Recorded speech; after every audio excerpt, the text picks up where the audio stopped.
Hey, what's up guys, Nick here. Happy New Year and welcome to the first video of 2020, unboxing the Insta360 1R. Today is January 7th, which could possibly become a very important date for many people.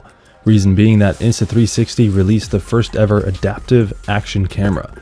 If you're wondering what that means, well, the concept is simple. One battery, one processor, and a selection of quick swapping lenses. When it comes to filmmaking, I think we can narrow down types of cameras to a few categories.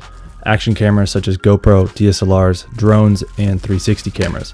The truth of the matter is that there is a reason these types of cameras don't blend together. As of 2020, there is still no product out there for a filmmaker that does everything that you need it to.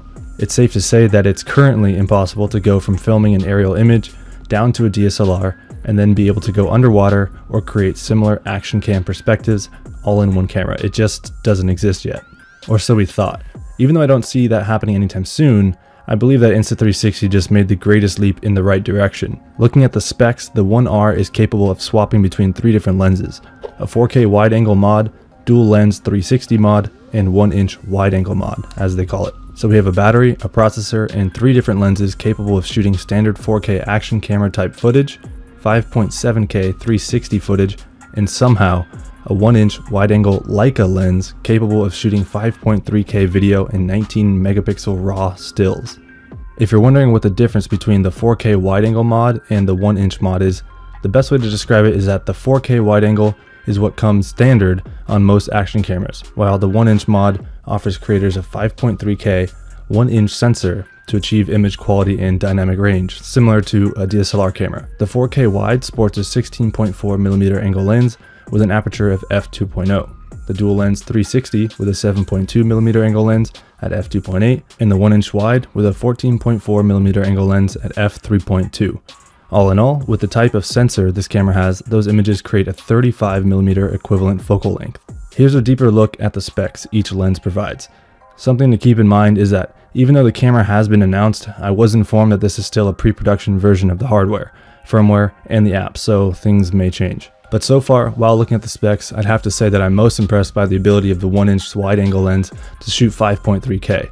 It is unfortunately not a raw image, but like I said, this is a big step in the right direction. I most likely will be making a video covering each lens individually to give you a deeper look into what they all look like and what they're capable of, but for now, here are specs regarding the resolution of each lens. The 4K wide-angle mod can shoot 4K 60 frames per second, 2.7K 100 frames per second, and 1080p 200 frames per second. The 360 mod can shoot up to 5.7K 30 frames, and the 1-inch mod shooting 5.3K 30 frames, 4K 60, and 1080 120.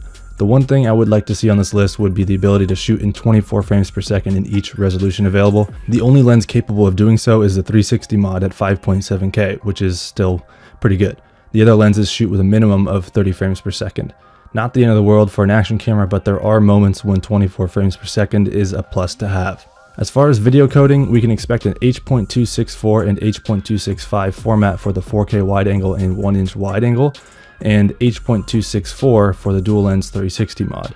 A bitrate up to 100 megabytes per second is pretty standard for action cameras and is included. The camera shoots in the auto setting, but is capable of shooting in manual mode for those that want a bit more control like myself. Different video modes are available for the different lenses attached. In summary, the camera can shoot standard video, HDR, time-lapse, time shift, and bullet time.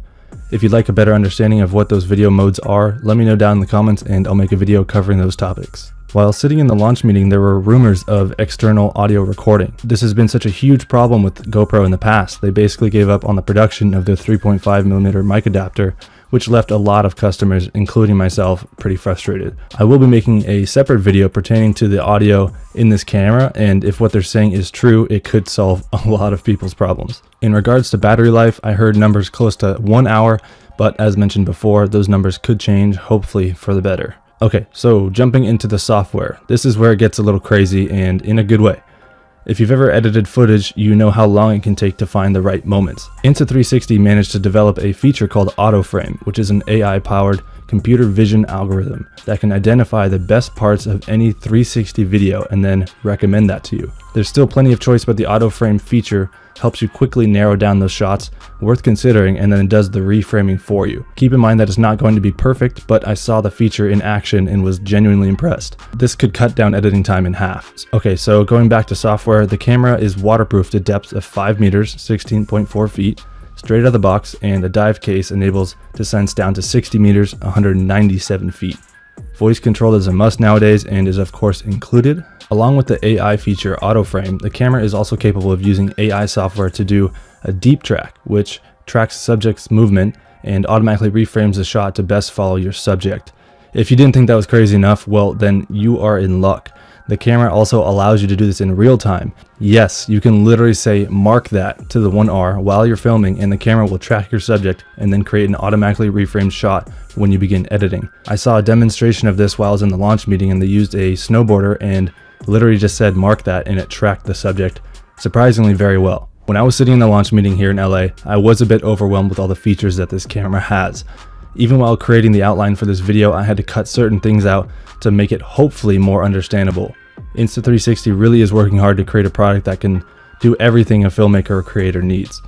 I look forward to creating an in-depth comparison to GoPro's line of cameras, testing image quality, internal stabilization, and color grading ability. This is more of an overview than a full product review, but I'll be installing the firmware they provided me and making a more in-depth review regarding this camera. So far, I must say I am impressed. Whether you're a motorcycle rider, filmmaker, snowboarder, athlete, or just enjoy capturing memories, this is a camera I would consider investing in. I always try to be transparent, so I will say that if you are interested in learning more and potentially purchasing this camera, please do so via the link in the description. I receive a small commission from the purchase, which in turn supports the channel and allows me to create more videos. Regardless of this being a sponsored video, I only bring products to the channel that I feel are worth watching or investing in. That's it for today's video. I'll catch you in the next one. Peace.